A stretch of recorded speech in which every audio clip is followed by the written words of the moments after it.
Driving licence নেয়ার পদ্ধতিতে আনা হচ্ছে পরিবর্তন। আগামীতে লাইসেন্স নিতে হবে ৬০ ঘন্টার প্রশিক্ষণ, জানিয়েছেন সড়ক পরিবহন উপদেষ্টা মোহাম্মদ ফাউজুল কবির খান। সকালে নিরাপদ সড়ক দিবসের এক আয়োজনে তিনি জানান, সড়ক দুর্ঘটনায় ক্ষতিগ্রস্তদের খুঁজে বের করে দেয়া হবে আর্থিক সহায়তা।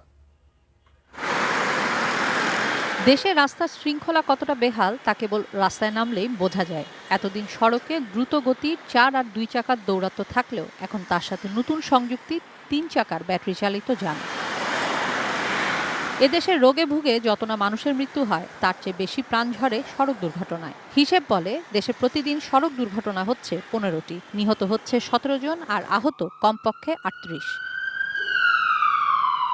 বাংলাদেশ যাত্রী কল্যাণ সমিতির তথ্য মতে গত ১০ বছরে প্রায় ৬৮,০০০ সড়ক দুর্ঘটনায় নিহত হয়েছে ১,১৬,০০০-এরও বেশি মানুষ।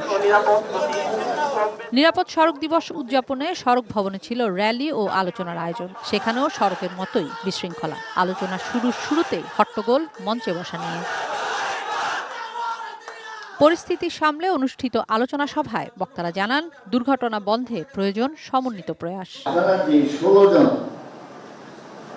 পেশাদার চালককে শনাক্ত করেছেন, এদের ১৬ জনকে ড্রাইভিং ইনস্ট্রাক্টর তৈরি করার সুযোগ দেয়। এক কথায় দুর্ঘটনা কমানোর জন্য আমরা সম্মিলিতভাবে একটি মনিটরিং সেল করব বিআরটি এর মাধ্যমে। এটা আমার প্রস্তাবনা এবং জবাব দিয়ে থাকতে হবে।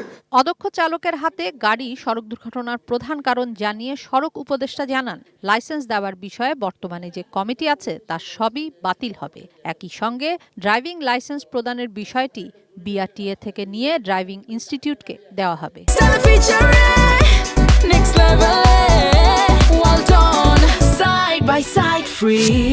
লাইসেন্স পাওয়ার প্রথম পূর্ব শর্ত হচ্ছে যে আপনাকে প্রশিক্ষণ প্রাপ্ত হতে হবে।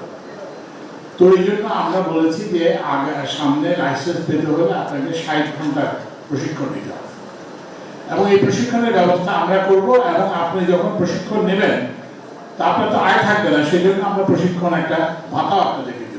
নবমবারের মতো উদযাপন হওয়া এবারের নিরাপদ সড়ক দিবসের প্রতিপাদ্য ছিল মানসম্মত হেলমেট ও নিরাপদ গতি, কমবে জীবন ও সম্পদের ক্ষতি। আয়োজনে বিআরটিএকে নিয়ন্ত্রণমূলক সংস্থা থেকে সেবামূলক সংস্থা করতে উদ্যোগের কথাও জানান সড়ক উপদেষ্টা। সড়কের মধ্যে হাট আছে, বাজার আছে, নানান কিছু আছে। তো ওই জন্য আমরা এই গতিসীমাটাকে নিয়ন্ত্রণ করার জন্য এখন ওই যে নতুন প্রযুক্তি আমরা ব্যবহার করতেছি এবং এই যেটা বললাম যে যারা স্পিডিং করতেছেন তাদেরকে চিহ্নিত করা হচ্ছে এবং তাদেরকে বিরুদ্ধে ব্যবস্থা নেওয়া হবে।